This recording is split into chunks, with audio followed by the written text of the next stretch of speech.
Welcome to On Par, the podcast all about public administration that is based on work published in Public Administration Review. I'm Catherine Willoughby, co-editor-in-chief of the journal with Yost Radshelters.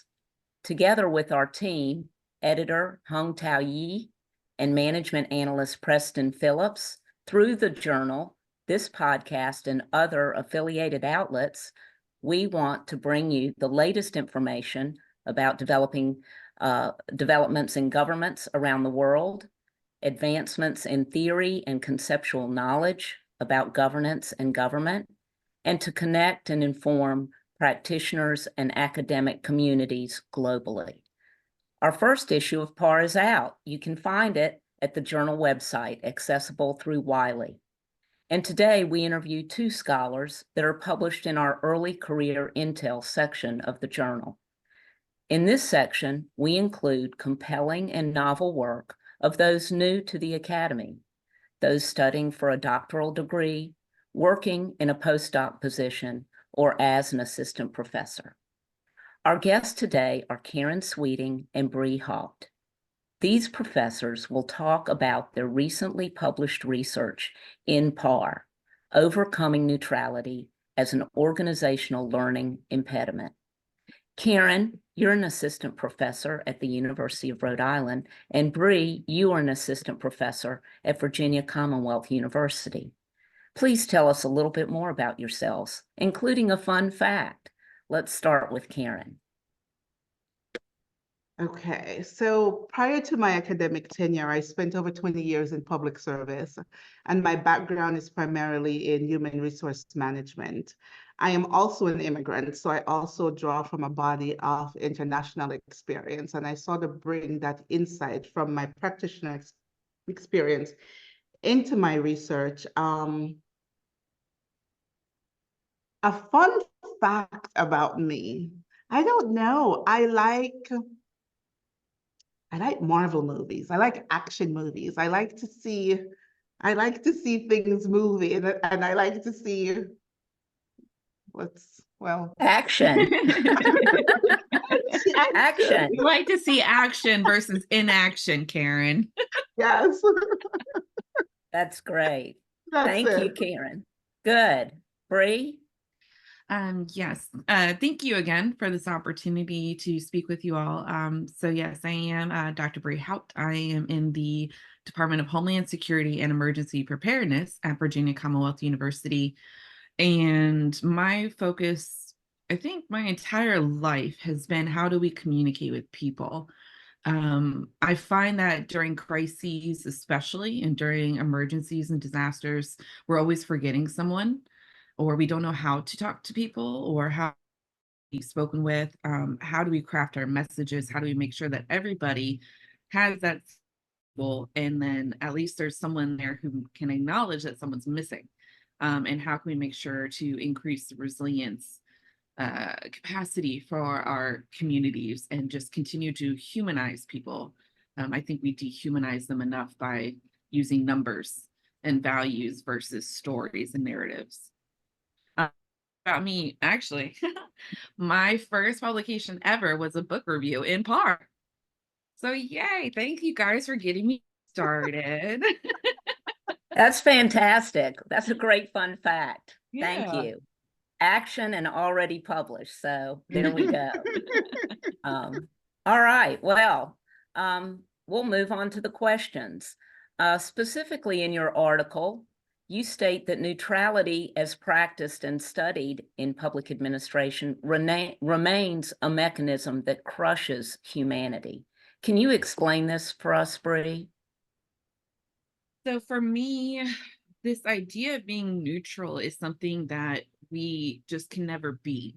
As we grow up and as we are socialized within our communities and the people we interact with, there's always something of value that we give towards everything that we perceive. And this idea of being neutral, that we can somehow take our emotions away from it, our experiences away from it, that we can look at every single person and understand all of their needs somehow, or that every single person is meant to adapt to our needs as a society, whatever society that is. I feel like that's why it crushes humanity, because it continues to see people as being value neutral, or as trying to be, or it's forcing people to adapt to a society that's trying to be quote unquote neutral, but obviously fails because we have so many discriminatory practices. We have so many people who aren't getting their even basic needs met. And so again, I feel like we're making people conform to what we as a society may think is positive or neutral, versus having people kind of show us what they think. Erin, do you have anything to add to that? I agree completely, because in our article, and our article is titled Overcoming Neutrality as an Organizational Learning Impediment, we introduce the veil of neutrality, because what a veil does is it blurs and it obscures. And in this context, we indicate that it creates a sense of detachment from the negative implications and outcomes of treating everyone the same, because we're not all the same, right? And this idea of impartiality and indifference is problematic in public service. Within that same vein, it's also important to clarify that perspectives on neutrality will vary, right? And the impact of neutrality will depend on the specific context.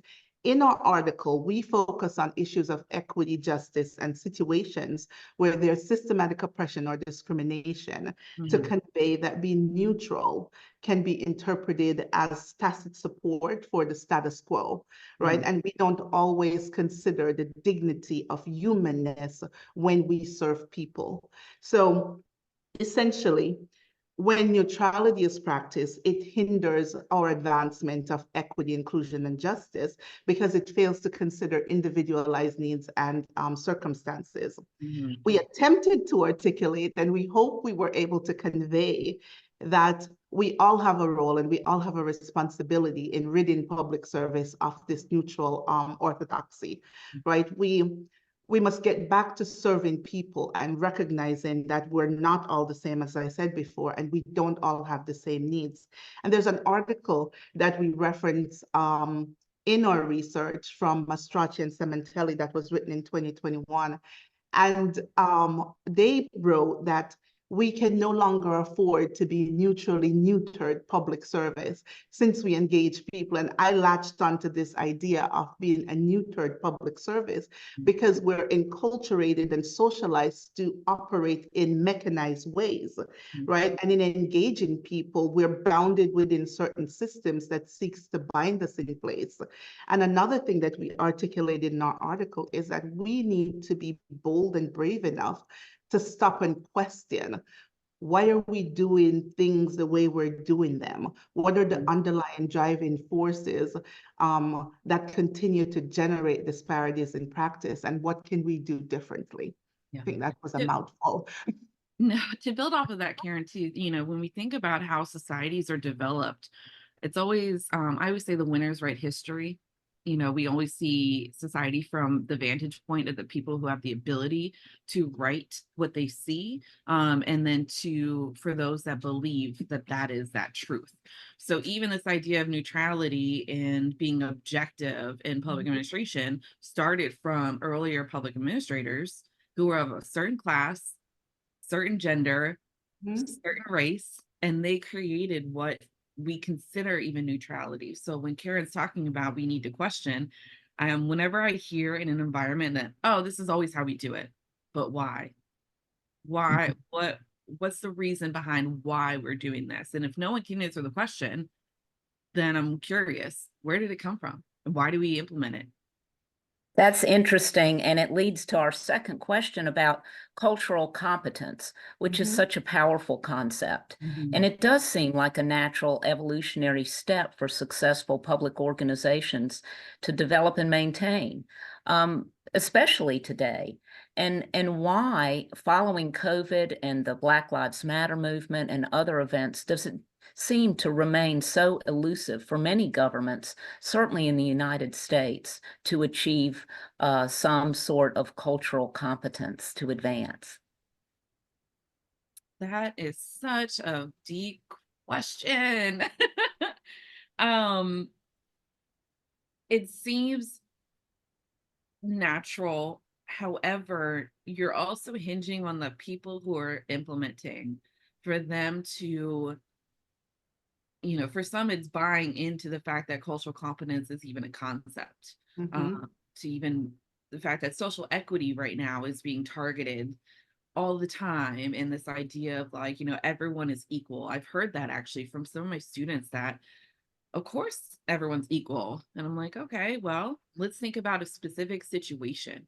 But that's just one definition of equity. That's just one definition. It is. So this idea, that we have cultural competence acknowledges the fact that we are not equal, that there are discrepancies, there are things that we should take into consideration. Even there's that lawsuit with Texas and the American with Disabilities Act about not having polling locations that were accessible by individuals with mobility issues, with blind or low limited vision, or deaf or hard of hearing. So you're already taking people out of even just the political process within that, with this idea of like, oh, well, we assume that even if you have these issues, we assume that you have the ability to overcome those issues or challenges or differences, and that you're able to get to some of these locations, that you're able to understand the administrative system, able to interact with it. Karen. So it's interesting, because again, I agree with Brie, because the problem remains, though, is there are a lot of problems that remain, right? There's the complex interplay between historical and sociopolitical factors that continue to pose challenges to development of cultural competence. Neutrality, for example, is one of those deeply entrenched systems in bureaucracy, and it is normalized, and it is rationalized, and it is sustained. And as I mentioned earlier, we're socialized to approach challenges because we're technical experts focusing on identifying the optimal solutions, right? Because we're always, as public servants, we're always in motion, right? We're always acting and trying to move on to the next challenge. And oftentimes, I think about it from so many different lenses, and my mind is putting all of them together at the moment. So let me pause for a moment, right? A straightforward answer, let's go there, could be also that organizations do not know where to start or how to start, right? And this is, we introduced a framework that we thought would be helpful to provide steps to guide organizations in engaging these issues. A challenge, though, for that, though, is access to academic work for practitioners. There's still this line between practice and academia, and we have to figure out the work that we're doing in academia, how can we make that more readily accessible to practitioners and not have it locked behind paywalls, right? Another factor is fear. Fear is a resonant factor that can be debilitating to change. Other factors could also include the overwhelming nature of overhauling a system, ensuring that there is a continual and sustainable investment of resources. And when I say resources, I'm talking about people, time, and money, right? And even more critical factor is when I was first introduced to the idea of cultural competence, I really grappled with it in terms of what does this mean? And when you talk to people, people actually think this means that you have to know everything about every culture in order to be culturally competent. Not at all, not at all. And as practitioners, and as a former practitioner myself, I still consider myself a practitioner, we don't always know how to communicate across differences, right? And when we engage those that are labeled different, how we convey certain things and how they interpret meaning from that is what continues to pose us a challenge for us. And it requires careful consideration and thoughtful reflection. And sometimes, as I said before, as practitioners, we don't time to reflect, because we're always moving and doing. And although cultural competence is a powerful concept, I can't even speak, it's too early, right? We also articulate in the article that scholars have also critiqued cultural competence, the entrenched institutional structures, systemic barriers, resistance to change, and it often lacks a clear path towards its development.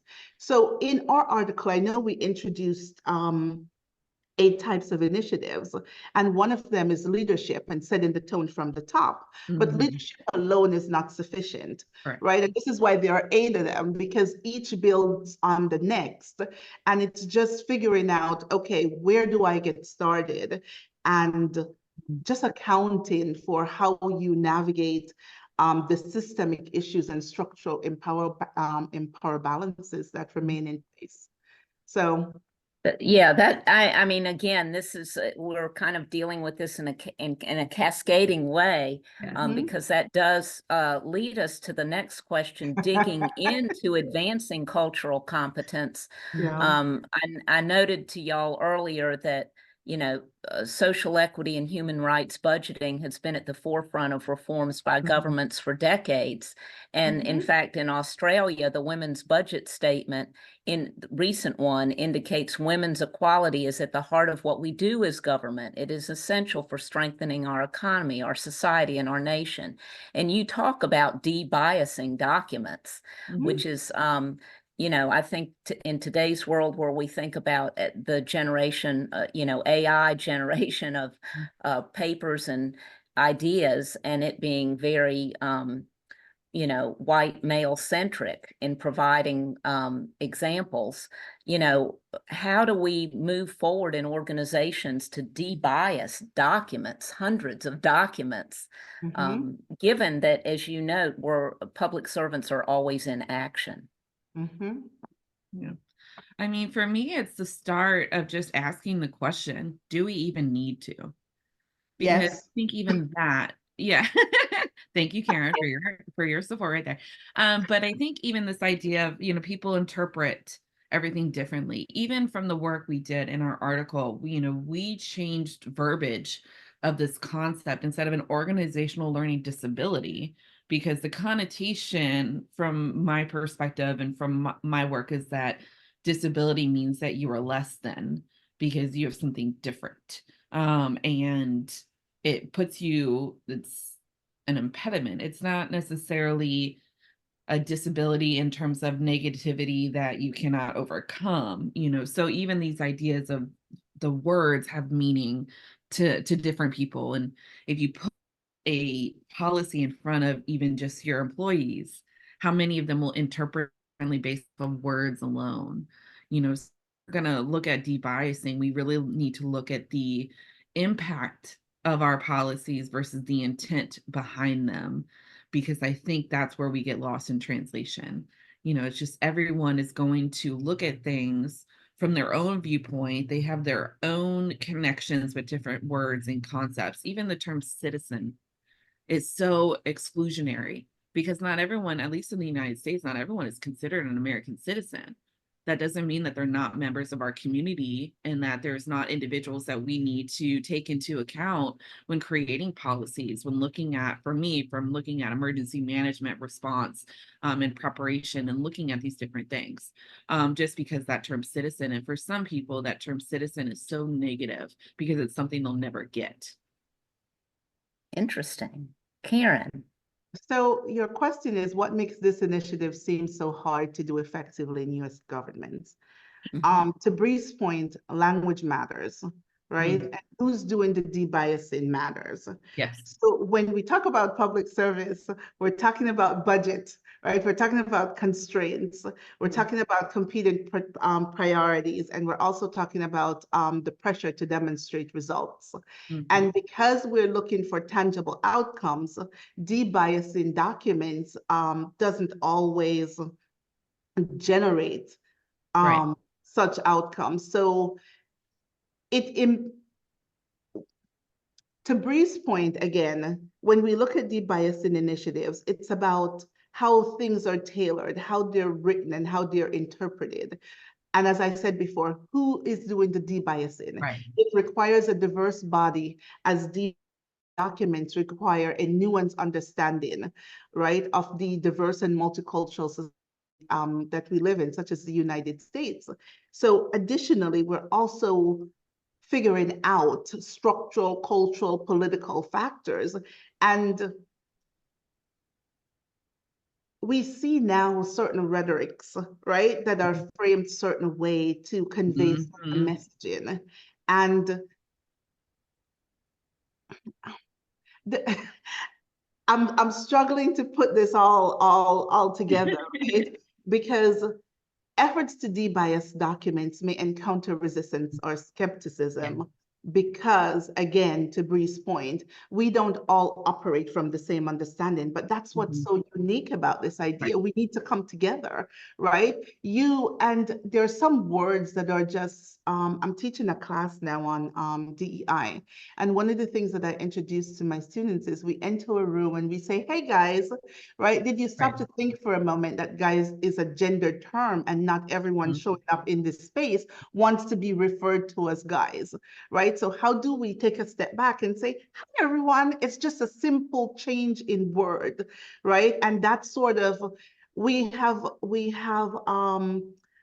normalized a certain language and we use them without thinking of what those implications are for anyone who may not agree with the use of these terminologies. And sometimes it's just an awareness that that words have different meanings to different groups, you know, and just taking a step back and sort of bringing in different voices, bringing in different perspectives and say, how can we say this in a way where we get to a wider audience without alienating any group of people? Right. I'm going to move to the next question so we get through all these good ideas.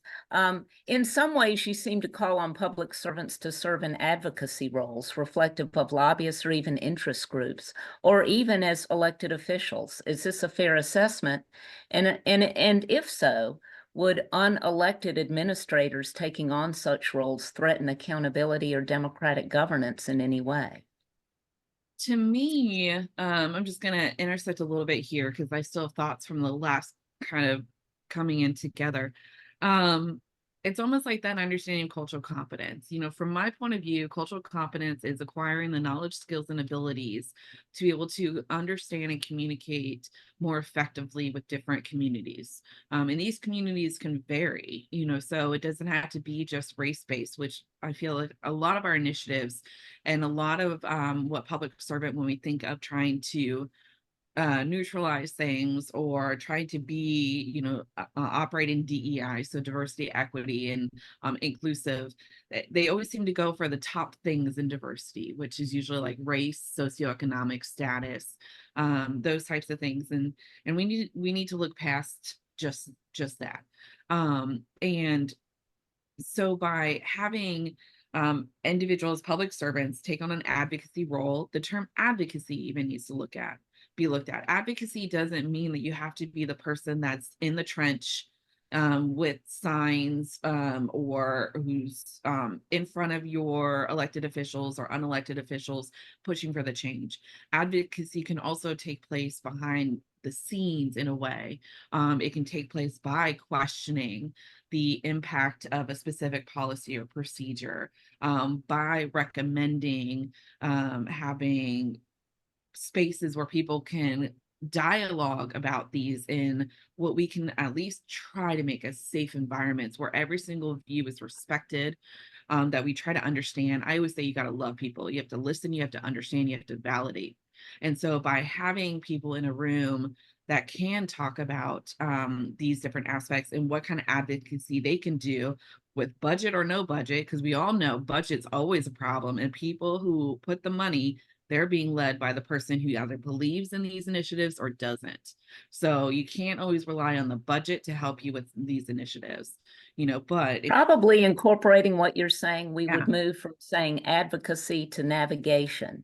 We can talk about public servants and navigating, you know, a more inclusive environment for all. Yeah. And I think what you talk about in terms of the word that we use in these initiatives is very, very important. Yeah. So thank you. I also think, oh, sorry, I'm going to just really quickly. I also Yeah. think advocacy starts with self-reflection. I think for you, you need to look at yourself and say, who am I? You know, when we are socialized, I feel like it's human nature to, if we want to be comfortable with something, we have to define it. We have to put it in boxes and compartmentalize, and we have to have it make sense to us. But how we view things is going to be different. And so if we can understand how we view the world, the lens that we look through, and the identities we have that alter that lens or that color that lens in different ways, then I think we can start having more fruitful conversation, because we can come to the table saying, this is how I view it because of this part of my past. And that's I what think that's a great position way to think about it. And also, I think, you know, self-reflection is vital, and probably asking folks to take themselves back to getting into public service in the first place, because most people, when you ask them about getting into public service, they always say, I want to help people. Yeah. So that sort of self-reflection, to go back to why is it that I first got involved, to make a difference, to influence and help people, then that can help you in generating this idea of cultural competency. I sort of have a Yes, Karen. different lens on this, right? Not completely different, but a little bit of a different thought. And my first point is, I don't think we need to look past race and socioeconomic status. Oh, no, But not at rather, all. I think what we need to do is broaden our purview Yes. to be more inclusive of other markers that are minoritized and marginalized. The point that I'm really that I really want to make here is that public practitioners are often spread thin, right? The demanding nature of their jobs, combined with a lack of resources, emotional stress, staffing shortages, heavy workload, routinized behavior and responses, and just limited access to a host of resources to help us do and work better is problematic. Right? We are often mechanized to operate in certain ways, and this impedes our development of cultural competence, right? So while the suggestions in our article may encourage public servants to engage in advocacy roles, it's important to note that the intent is not necessarily to equate them with lobbyists, interest group, or elected officials, because as public administrators, we advocate for policies and practices that align with public interest, right? And our focus is on advancing and improving equitable outcomes within the scope of our responsibilities. And a lot of that has to do with our individualized roles within public service, because where we stand in our organizations will determine how far our reach can go in supporting some of these efforts. I just wanted to add that into the conversation. Like, you know, it's being conscientious of who the people that are serving people, right? We're all human beings. And it's funny that Brie said we have to love people. I don't think you have to love people. Right? I think you have to recognize that we're all human beings, and everybody, people seeking service from government, generally those most in need, right? So we have to respect the dignity of the people that we're serving. And that requires us sometimes to challenge the systems in which we're operating in. Yeah, Thank you. Background I think we've got one more question to wrap this up. So can you provide us with examples of successful public agencies or governments that have overcome neutrality, realized some sort of cultural proficiency, and can serve as touchstones for others? I can kick this one off. And I would say it's challenging to point to specific examples of government or public agencies that have completely overcome neutrality, because the concept of neutrality is ingrained in governance structures.